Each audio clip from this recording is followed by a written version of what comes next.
मुजफ्फरनगर के जिला अधिकारी कार्यालय पर यशवीर महाराज जी ने एक प्रेस वार्ता की है जो लगातार चर्चाओं में बने रहते हैं। आज फिर एक प्रेस कॉन्फ्रेंस यहां पर की गई है। महाराज जी हमारे साथ मौजूद है, सीधा जानने की समझने की कोशिश करते हैं। महाराज जी, किस तरह की प्रेस वार्ता है, क्या आप बताना चाहते हैं?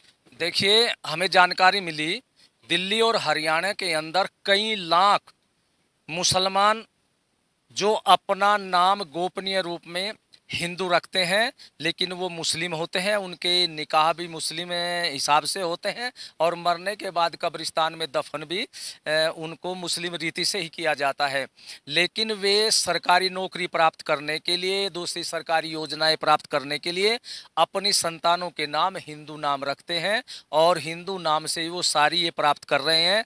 और जैसा कि हिंदू धोबी है, उनको दिल्ली के अंदर अनुसूचित जाति का दर्जा प्राप्त है, लेकिन वहाँ पर मुस्लिम धोबी को नहीं है।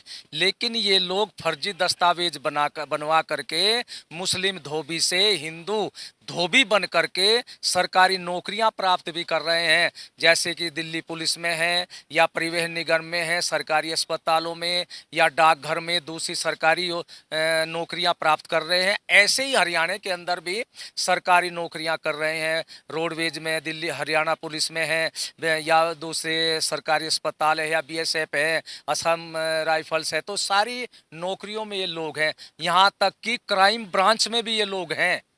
तो ऐसे धोखाधड़ी के द्वारा नौकरी प्राप्त करने वाले देश के साथ में भी गद्दारी कर रहे हैं और हिंदू समाज के साथ में भी विश्वासघात कर रहे हैं।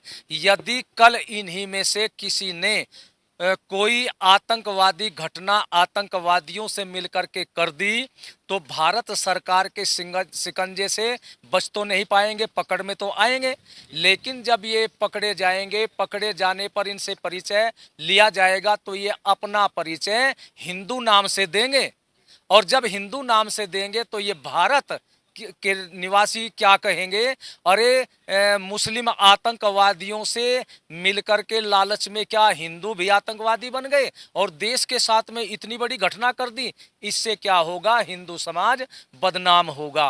तो ये सारी सूचना हमने गृह मंत्री श्री अमित शाह जी को भी भेज दी है और मांग की है कि ऐसे षड्यंत्रकारियों, ऐसे धोखाधड़ी करने वालों को शिकंजे में कसा जाए, पकड़ा जाए और संबंधित धाराएं लगा करके इनको जेल के सींचों में डाल दिया जाए। तो महाराज जी, कितने समय से इस तरह के लोग हैं, लाखों की संख्या में आप बता रहे हैं? देखिए, अभी हमें जानकारी मिली है, तो हमने जानकारी ली है कि ये लाखों से भी ज़्यादा है और कई हजार नौकरियों में है। इनके सबके हमारे पास पता है। हमने सब जा करके खोज कर ली है, किसका क्या नाम है, उसका पिता का नाम क्या है, गांव कौन सा है, कहाँ के वो रहने वाले, सारा पता उनका हमारे पास है। 2-3 दिन के बाद आप लोगों को फिर इन सब की जानकारी हम लोग दे देंगे। तो महाराज जी, जिस तरह से लाखों की संख्या में, ये तो एक बड़ी धोखाधड़ी वाली बात हो गई। क्या कारण आप मानते हैं ये इस तरह के जो लोग होते हैं क्यों पकड़ में नहीं आ पाते?